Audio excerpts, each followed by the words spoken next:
제21대 대선을 8일 앞두고 더불어민주당 이재명, 국민의힘 김문수 후보는 수도권 표심 공략에 나서고 개혁신당 이준석 후보는 MBN 뉴스7에 출연하는 등 언론 인터뷰에 주력합니다.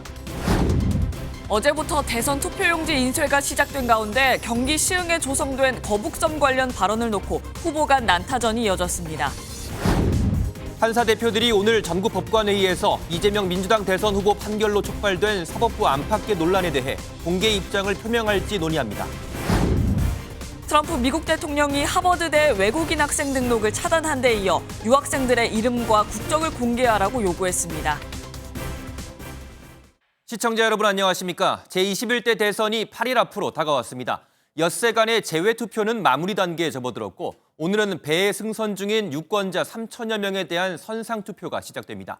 공식 선거운동이 막바지로 접어드는 오늘 더불어민주당 이재명, 국민의힘 김문수 후보는 수도권에서 집중 유세를 이어가는데요.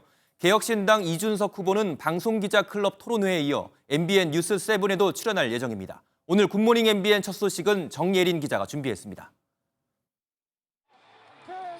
대선 공식 선거운동 3주차를 맞이하는 오늘 주요 대선 후보들은 각자 유권자 표심 잡기 총력전에 나섭니다. 네, 안녕하세요. 이재명 더불어민주당 대선 후보는 지난주에 이어 자신의 정치적 고향인 경기 지역을 다시 찾아 수도권 민심 잡기에 나섭니다.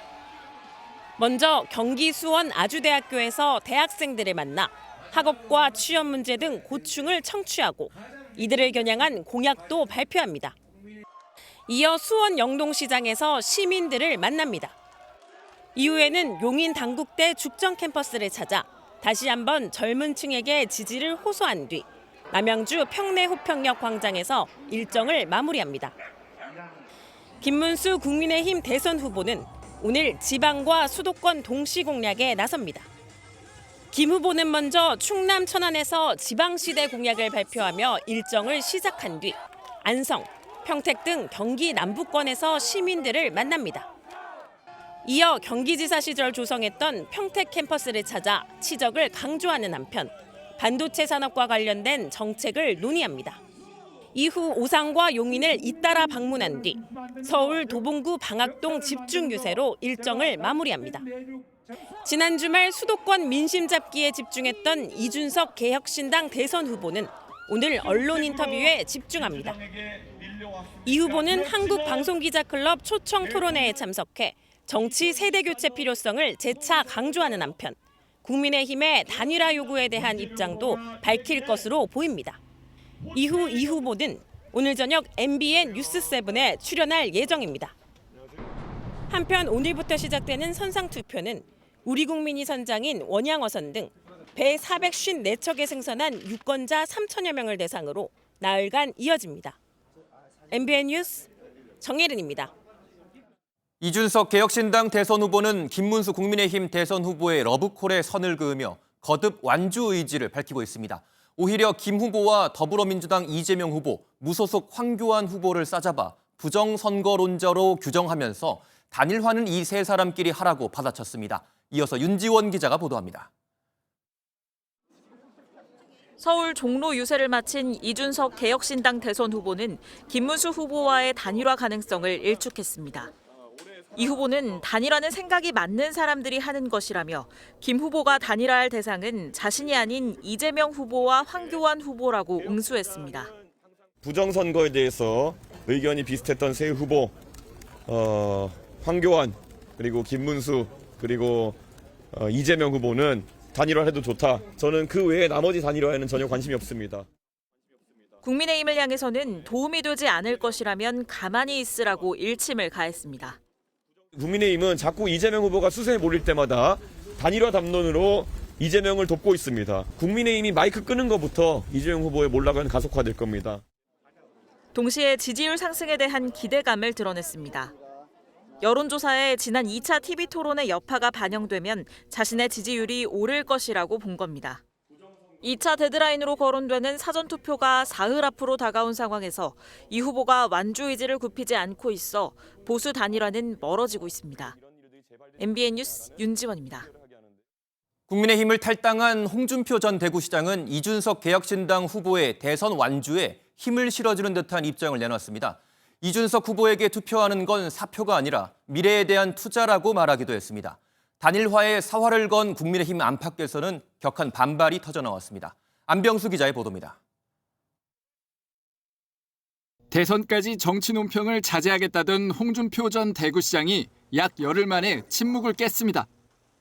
자신이 몸담았던 국민의힘 대신 이준석 개혁신당 후보를 향한 메시지였습니다. 홍 전 시장은 자신의 온라인 플랫폼인 청년의 꿈에 이 후보에 투표하는 건 사표가 아니라 미래에 대한 투자라고 밝혔습니다. 국민의힘의 단일화 압박을 비판하는 글에 답한 건데 맥락상 단일화에 반대한다는 뜻으로 읽힙니다. 이번 대선에 잘해가지고 당선될 수 있도록 해보겠습니다. 홍 전 시장이 머무는 하와이까지 찾아가 김문수 후보에 대한 지지 의사를 받아온 국민의힘에선 허탈함을 넘어 격한 반응이 쏟아졌습니다. 친한계의 박정원 의원은 배신자임을 인증했다며 하와이에 정착하라고 공개 비판했습니다. 내부에서도 홍 전 시장에 대한 성토가 줄을 잇는 분위기입니다. 한 중진 의원은 김문수 후보를 지지한다면서 말을 바꾸면 신뢰 문제가 생긴다고 했고, 다른 초선 의원은 국민의힘에는 이재명 후보 지지와 다를 바 없다고 일갈했습니다. 김문수 후보는 관련 언급을 줄이며 확대 해석을 경계했고, 이준석 후보는 굳건한 정치 세력을 구축하겠다고 화답했습니다. MBN 뉴스 안병수입니다. 1차 시한을 넘긴 보수 진영 단일화 문제 국회팀 김현 기자와 분석해 보겠습니다. 어서 오세요. 네, 김 기자, 우선 김문수 후보는 우리는 한 뿌리다라고 말을 하기도 했고요. 계속해서 단일화를 좀 시도하려는 모습을 보이고 있는데 지금 좀 분위기 어떻습니까? 네, 김문수 후보 측은 투표용지 인쇄가 시작된 어제를 단일화 1차 시한으로 봤는데 이 기간을 넘어가니까 조금 다급해진 모습입니다. 예. 이제 단일화의 2차 시한은 목요일 사전투표 하루 전인 28일 수요일이 거론되고 있는데요. 28일까지는 어떻게든 단일화를 성사시키려는 모습입니다. 김문수 후보의 어제 충남권 유세에 제가 함께 다녀왔는데요. 예. 김문수 캠프의 핵심 관계자도 이준석 후보를 너무 강하게 압박하진 않겠지만 여러 경로를 통해서 물밑 접촉을 하고 있다 밝혔고요. 내일 3차 TV 토론 이후 여론의 향방이 단일화를 결정할 것 같다 전망하기도 했습니다. 네, 이 보수 진영의 단일화 문제는 이번 대선에서 마지막 변수로도 꼽히고 있는데요. 이재명 더불어민주당 대선 후보도 좀 적잖이 신경을 쓰는 모습입니다. 네, 그렇습니다. 이재명 후보 역시 보수 진영 단일화에 예민하게 반응을 하고 있습니다. 예. 어제 이 기자 간담회에서도 반응을 보였었는데요. 직접 들어보시겠습니다. 이번 기회에 저는 다시 그 본색대로 단일화할 것으로 봅니다. 네, 이재명 후보 본색이라는 단어를 쓰면서 원래 같은 정당 사람이다 이런 점을 강조했는데요. 예. 단일화를 할 수밖에 없는 미끼가 있다고도 말했습니다. 더군다나 큰 미끼도 있는 것 같아요. 당권을 준다든지 또는 뭐 이길 경우에 총리 뭐 이런 얘기들도 있었다는 설도 있어요. 네, 이재명 후보가 사용한 단어들도 좀 눈에 띄는데요. 뭐 본색이라든지 미끼라든지 좀 강한 느낌의 표현들 좀 썼습니다. 어떻게 좀 해석을 해야 될까요? 네, 그렇습니다. 아무래도 보수 진영의 단일화를 조금 깎아내리려는 그런 의도가 담긴 것으로 풀이가 됩니다. 예. 최근 여론조사를 보면 김문수 후보와 이준석 후보 두 후보의 지지율을 합치면 이재명 후보를 앞선다는 조사 결과도 나오고 있거든요. 이재명 대표 입장에서는 위협적인 상황이기 때문에 본색, 미끼 이런 단어를 사용하면서 부정적인 이미지를 부각하려는 측면이 있는 것 같습니다. 예, 다시 이제 좀 보수 진영 단일화 문제로 돌아가 보면 일단 단일화 성사 가능성에 대해서는 좀 낮게 보는 시각들이 좀 많은 것 같고요. 아무래도 이준석 후보가 좀 완주하겠다라는 의지 계속해서 좀 표현을 하고 있지 않습니까? 그렇습니다. 지지율이 계속 상승하고 있기 때문에 완주 가능성이 조금 높아지고 있는 상황입니다. 그렇죠. 김문수 후보한테 연락이 와도 이준석 후보 당장은 만날 것 같지 않습니다. 핸드폰에 다 차단해놨기 때문에 국민의힘의 의원 한 4분 정도가 연락을 해오셨던데 전혀 콜백이나 이런 거 하지 않았습니다. 네, 다만 이준석 후보 입장에서는 지난 대선 때 심상정 정의당 후보의 입장이 되지는 않을까 이런 우려는 갖고 있습니다. 예. 지난 대선에서 이재명 후보는 0.73%포인트 차이로 윤석열 전 대통령에게 패배를 했죠. 이때 이 심상정 후보가 2.37%를 가져갔거든요. 그렇죠. 예. 이 심상정 후보 때문에 이 패배 책임론으로 홍역을 치른 바 있습니다. 저희가 만약을 가정해서 이준석 후보가 재선에서 완주를 하고 예. 보수 진영이 패배를 하게 된다면 이준석 후보가 그 책임론에서 자유로울 수 없다는 건데요. 이 부분이 이준석 후보로서는 큰 부담이 되기 때문에 앞으로 단일화 어떻게 진행이 될지 지켜봐야 할 것 같습니다. 네, 여기까지 듣겠습니다. 지금까지 국회팀 김현 기자와 함께했습니다. 이재명 더불어민주당 대선 후보가 어제 기자회견을 열고 경제와 민생 회복을 최우선 과제로 삼겠다는 집권 후 구상을 밝혔습니다.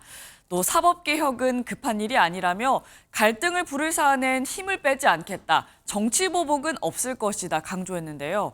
주춤하는 지지율과 단일화 가능성 속에 민생과 통합을 전면에 내세웠습니다. 이기종 기자입니다.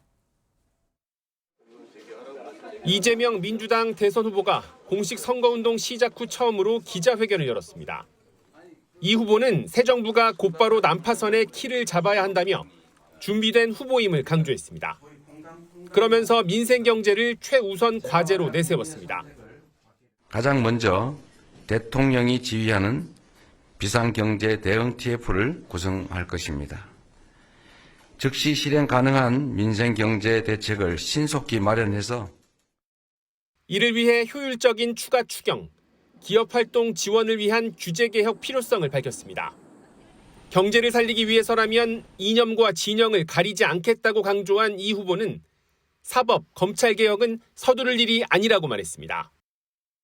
사법개혁, 검찰개혁 중요하죠. 여기에 지금 조기에 주력해서 힘을 뺄 상황은 아닌 것 같아요. 급하지 않은 갈등적 사안들에 집중하면 이 에너지를 모으기가 쉽지가 않아요. 집권 초기에는 경제와 민생에 모든 에너지를 집중해야 한다며 이 후보가 집권하면 권력기관 개혁으로 혼란이 일 수 있다는 비판에 선을 그은 겁니다. 이 후보는 또 특정인을 겨냥한 정치 보복은 없을 거라고 단언했습니다. 하지만 내란 세력은 단호히 벌해야 한다며 내란 핵심 가담자 단죄는 물론 외환죄 규명 필요성을 강조했습니다. 통합을 내세우면서도 내란 세력과 분명한 각을 세운 건 김문수, 이준석 후보의 단일화 가능성에 대비한 포석이란 분석입니다. MBN 뉴스 이기종입니다. 어제 기자회견 이후 이재명 더불어민주당 대선 후보는 대선 풍향계로 꼽히는 충청을 찾았습니다. 지난 대선에서 대전은 물론 충청권 전반에서 고전했던 이 후보는 지역 현안 해결 의지를 드러내며 충청 민심을 파고들었습니다. 이교욱 기자가 보도합니다. 충청을 찾은 이재명 민주당 대선 후보가 사투리로 친근감을 표현하며 투표 퍼포먼스를 선보입니다. 충남 도민 여러분, 제가 투표하겠시오. 잘 봐주셔요. 공식 선거운동 첫날 대전을 방문했던 이 후보가 다시 충청권을 찾은 건 이 지역이 역대 대선에서 승리한 후보에게 힘을 실어준 풍향계로 꼽히기 때문입니다. 지난 대선에서 세종을 제외한 모든 충청권에서 패한 이 후보 입장에선 충청 승리가 절실한 상황입니다. 이 후보는 충청의 당면 과제인 석탄화력발전소 폐쇄 등에 대한 대안을 제시하며 지역 민심을 파고들었습니다. 국가 전체 차원에서 결국 폐쇄해야 한다면서 대신 재생에너지 산업으로 신속하게 전환하겠다고 약속했습니다. 피할 수 없고 해야 돼요. 할 수 있어요. 정부의 의지에 따라서. 이재명 정부가 할 수 있을 것 같습니까? 못할 것 같습니까? 최근 각종 여론조사에서 김문수 국민의힘 대선 후보와의 지지율 격차가 좁혀진 상황 속 충청을 찾은 이 후보는 오늘 수원, 용인, 남양주 등 수도권 유세를 이어갑니다. MBN 뉴스 이교욱입니다. 김문수 국민의힘 대선 후보도 어제 충청권에서 집중 유세를 펼쳤습니다. 그제 박정희 전 대통령 생가를 찾고 박근혜 전 대통령과 만난 데 이어서 어제는 유경수 여사의 생가를 찾으며 이른바 박정희 투어를 이어갔습니다. 장면구 기자가 보도합니다. 그젯밤 박근혜 전 대통령을 만난 김문수 후보는 1시간 동안 대화를 나눴고 박 전 대통령은 지난 일에 연연하지 말고 하나로 뭉쳐 선거에서 반드시 이겨달라고 당부했습니다. 어제도 김문수 후보의 유세는 박정희 투어로 시작됐습니다.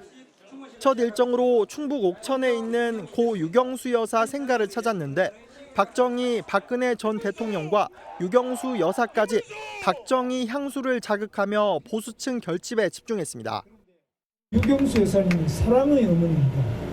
가장 낮은 자의 어머니십니다. 그 따님 박근혜 대통령까지도 온갖 그 잘못된 거짓 정보로 덮어씌워서 그렇게 대통령직을 박탈한 박근혜 대통령 명예가 반드시 회복될 것이라고 봅니다. 보수 정치의 상징적 인물인 박근혜 전 대통령의 억울함에 공감하면서 자신이 정통성을 계승한 후보임을 부각하는 전략으로 풀이됩니다. 김문수 후보는 충청권이 역대 대선에서 캐스팅 보트 역할을 해온 만큼 충남 주요 지역을 돌며 맞춤 공약과 현장 행보로 중원 표심 잡기에 총력을 기울였습니다.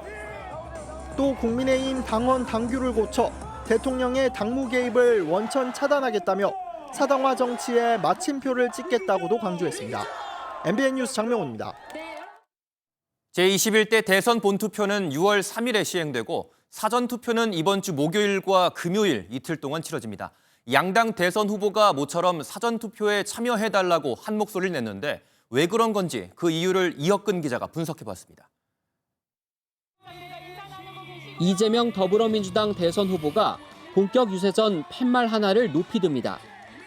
사전투표를 독려하는 팻말로 사전투표 날짜와 시간이 적혀 있습니다. 유세장에 이어 간담회장에서도 이 후보는 줄곧 사전투표 참여를 호소했습니다.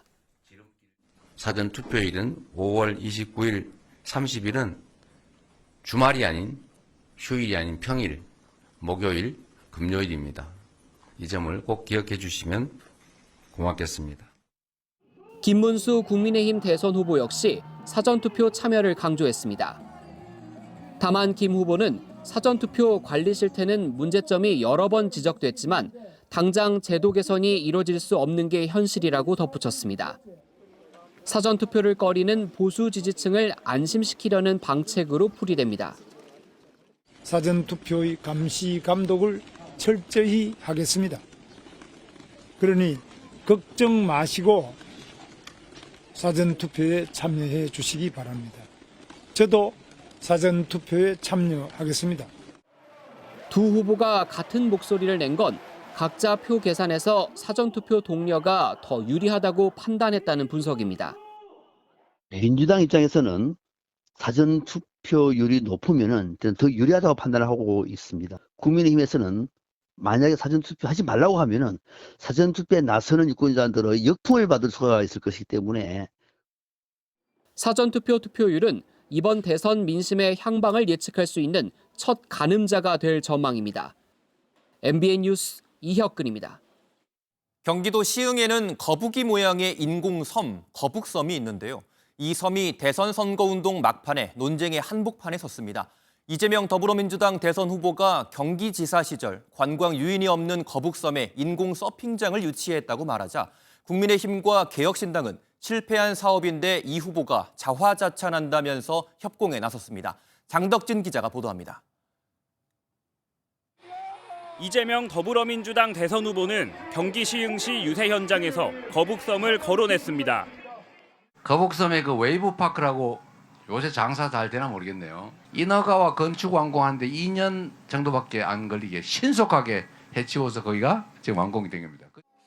이 후보가 경기지사 시절 거북섬에 유치한 인공 서핑장을 언급한 건데 국민의힘은 거북섬 공실률이 87%에 이른다며 분양 사기라고 비판했습니다.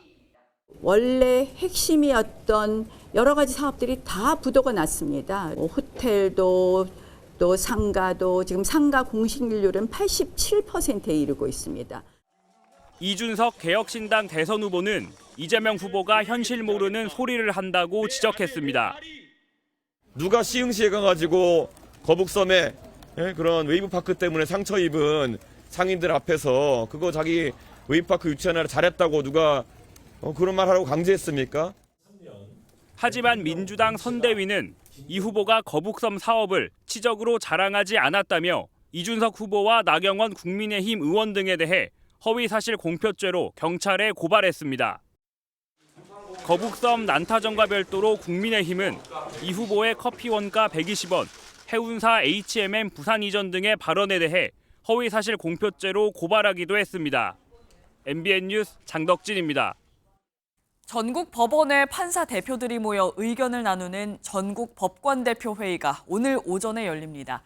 이재명 더불어민주당 대선 후보의 상고심 판결 이후 불거진 사법 신뢰 문제도 다뤄질 것으로 보이는데요.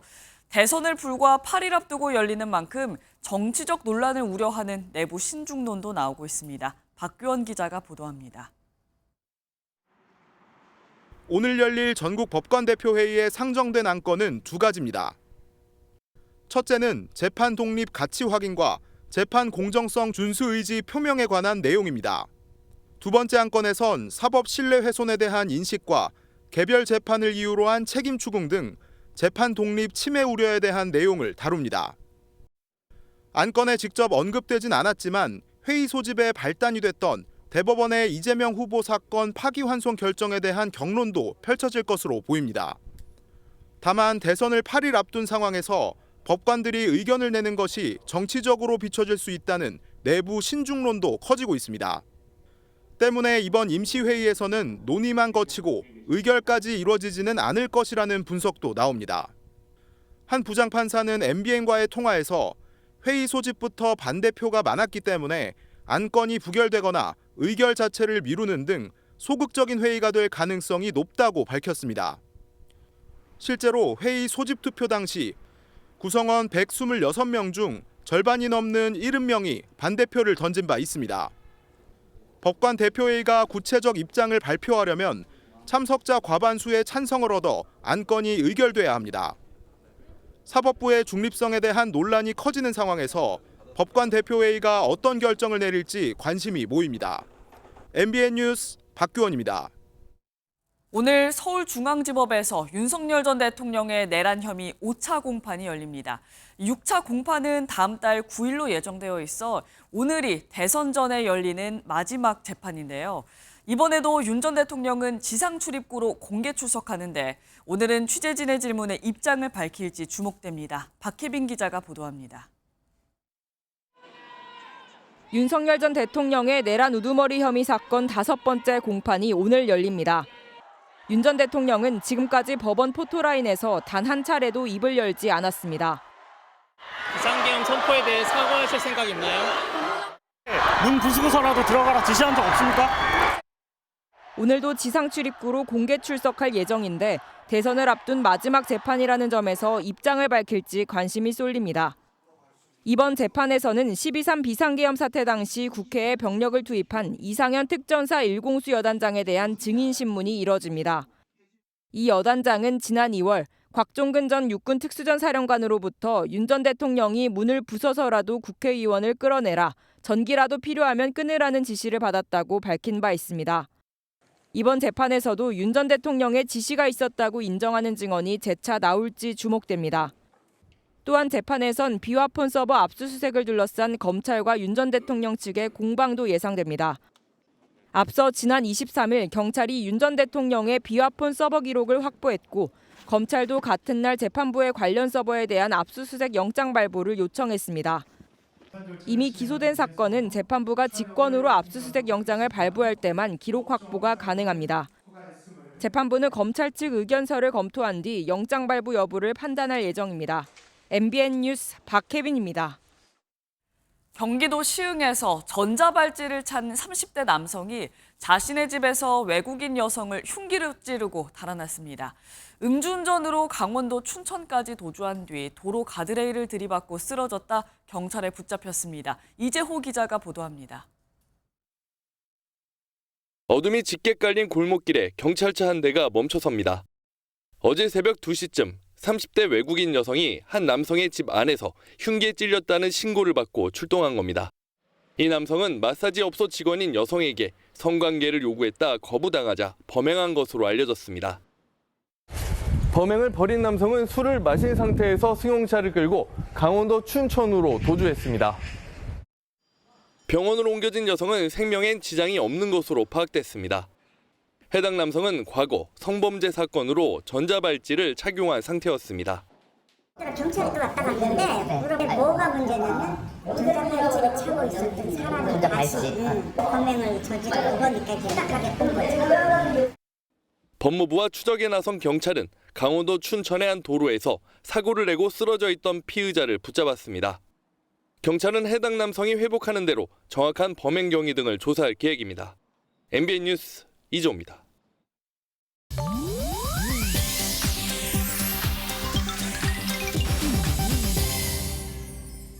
인터넷에 화제가 되고 있는 소식을 모아 전해드리는 인터넷 와글와글입니다. 어긋난 팬심이 이런 걸까요? 해외 한 매장에서 그룹 에스파 멤버 카리나의 등신대가 도난당하는 사건이 벌어졌습니다. 말레이시아의 한 의류 매장 CCTV 영상인데요. 검은 후드티 차림의 남성이 매장 앞을 서성이더니 갑자기 카리나의 등신대를 들고 전속력으로 달아납니다. 순식간에 벌어진 상황에 매장 직원들도 놀라 뒤쫓는데요. SNS를 통해 영상이 빠르게 퍼지면서 에스파 팬들과 누리꾼들은 카리나 업고 튀었다, 너무 대놓고 훔쳐서 황당하다는 등의 반응을 보였습니다. 한편 해당 매장의 브랜드 측은 이번 사건을 내부적으로 검토 중이라는 입장을 밝혔다네요. 요즘 한창인 대학축제, 일부 학과 주점에서 잇따라 여성 혐오적인 용어를 사용해 논란입니다. 문제가 된 건 제육 볶아온나라는 메뉴 이름인데요. 경상도 사투리를 활용한 것 같지만 사실 이 말은 과거 한 유튜버가 시작한 표현으로 여자는 남자가 말하면 부엌에서 제육이나 볶아오라는 여성 비하의 의미가 담겨 있다고 합니다. 앞서 대구와 서울 지역 소재의 대학교에서도 같은 이름을 메뉴판에 올려 비판을 받은 적이 있는데요. 누리꾼들은 학과 이름 달고 하는 건데 조심했어야 한다는 반응을 보였습니다. 일부 학생들의 유머 코드가 누군가에겐 상처가 될 수도 있다는 점도 생각해보면 좋겠습니다. 반려견을 사흘만 봐달라는 글을 올렸던 견주가 강아지를 맡긴 뒤 잠적했다는 사연이 전해졌습니다.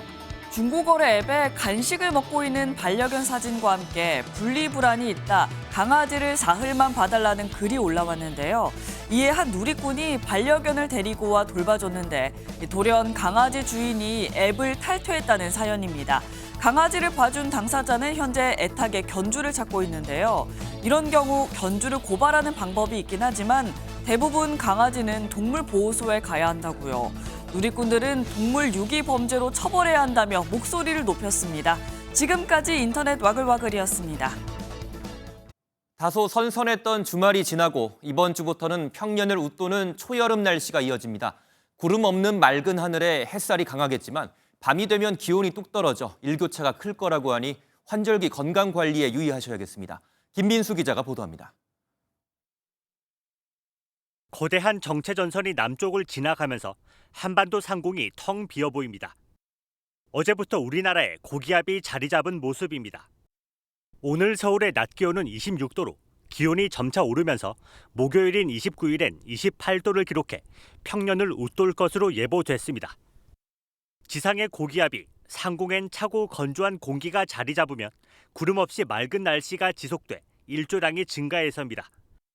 밤에는 지상의 열기가 공중으로 흩어져 일교차는 크게 벌어질 것으로 보입니다. 낮부터 기온이 점차 오르면서 당분간 평년과 비슷하거나 조금 높겠습니다. 낮과 밤의 기온차도 15도 내외로 크겠으니 건강 관리에 유의하시기 바랍니다.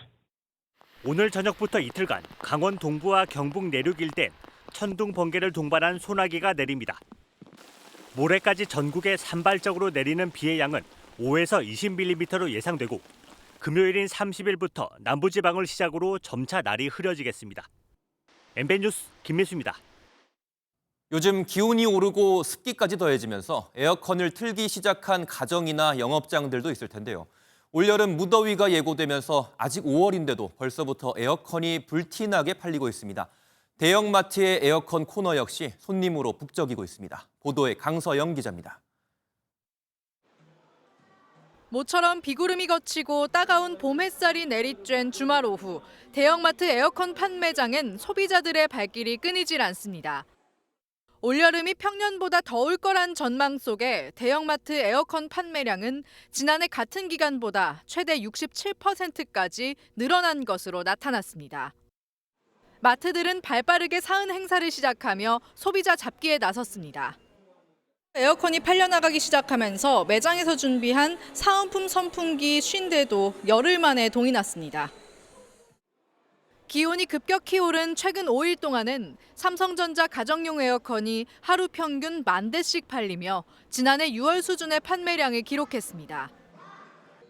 LG전자는 올해 1분기에만 에어컨 474만 5천 대를 생산했고 공장 가동률은 138%까지 치솟았습니다.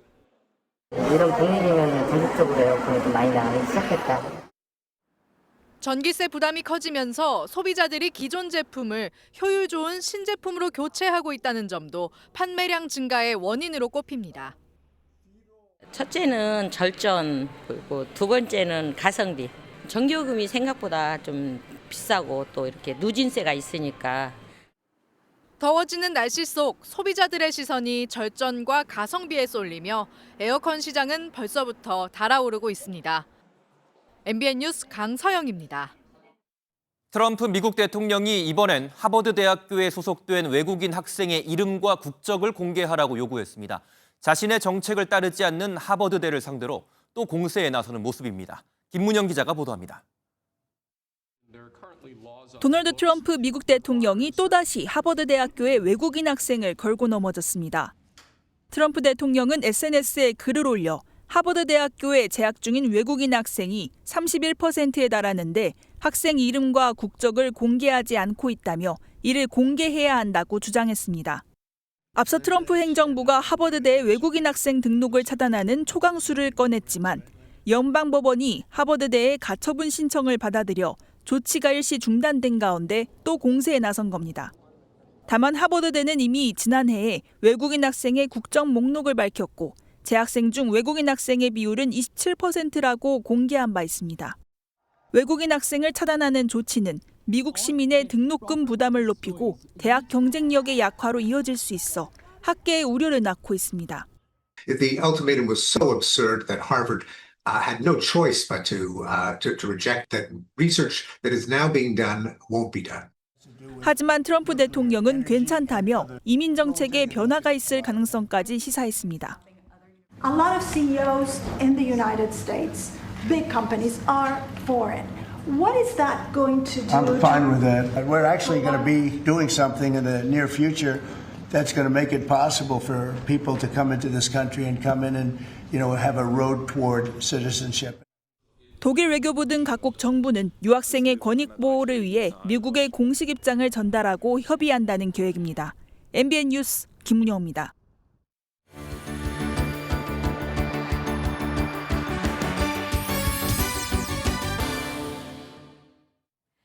굿모닝 월드입니다.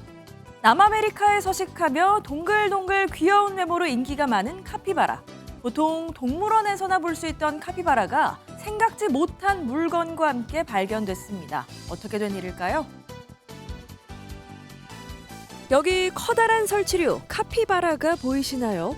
수컷, 암컷, 그리고 새끼까지 총 5마리가 코스타리카의 한 고속도로에서 발견됐습니다.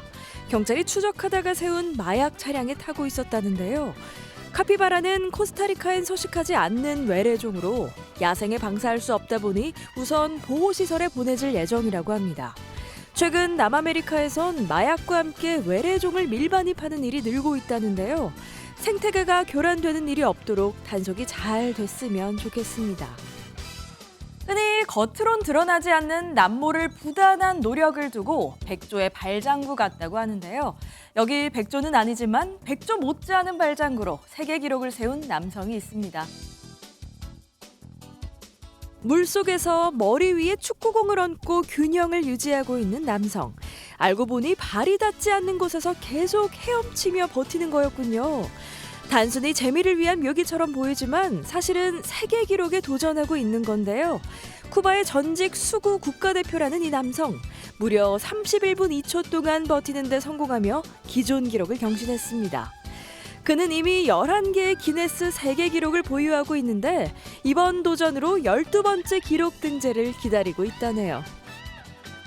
이번엔 30분이 아닌 30시간이란 기록을 세운 이야기입니다. 이렇게 어마어마한 기록을 가능하게 한 건 바로 사랑의 힘이라는데요. 어떤 사연인지 한번 들어보시죠.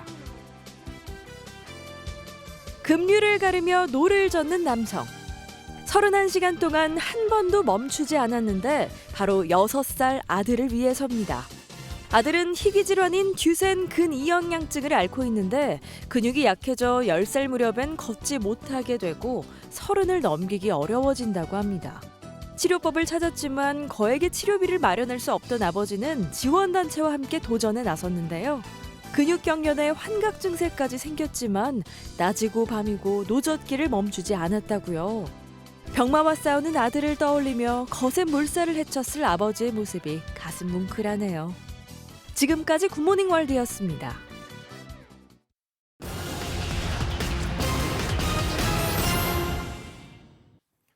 오늘의 굿모닝 경제입니다.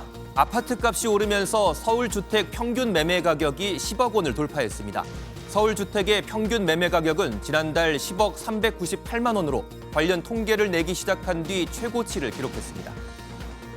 자동차 보험 누수의 주범으로 꼽히는 경상 환자의 진료비 지급 기준 강화를 위해 상급 병실 제도가 개선됐지만 한방병원에선 여전히 경상 환자의 상급 병실료가 늘어났습니다.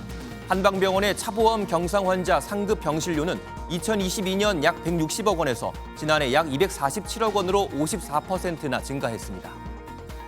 서울시가 가정용 하수도 요금을 5년 동안 92.5% 올리는 방안을 추진합니다. 서울시는 싱크홀 방지 예산 마련을 위해 가정용 하수도 요금을 내년부터 2030년까지 매년 14%, 총 92.5% 인상할 계획이라고 밝혔습니다. 사건 사고 현장에서 목숨을 걸고 사람을 구해온 구조견들. 임무가 끝나고 은퇴를 하면 민간 가정에 입양돼 제2의 삶을 시작합니다. 하지만 나이가 든 탓에 아픈 곳도 많아지는데 치료비는 온전히 입양자 몫으로 남겨져 있습니다. 한범수 기자입니다.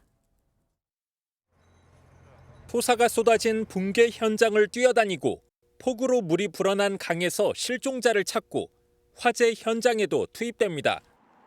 이렇게 특수 목적견은 전국 소방서에 39마리가 활약하고 있습니다.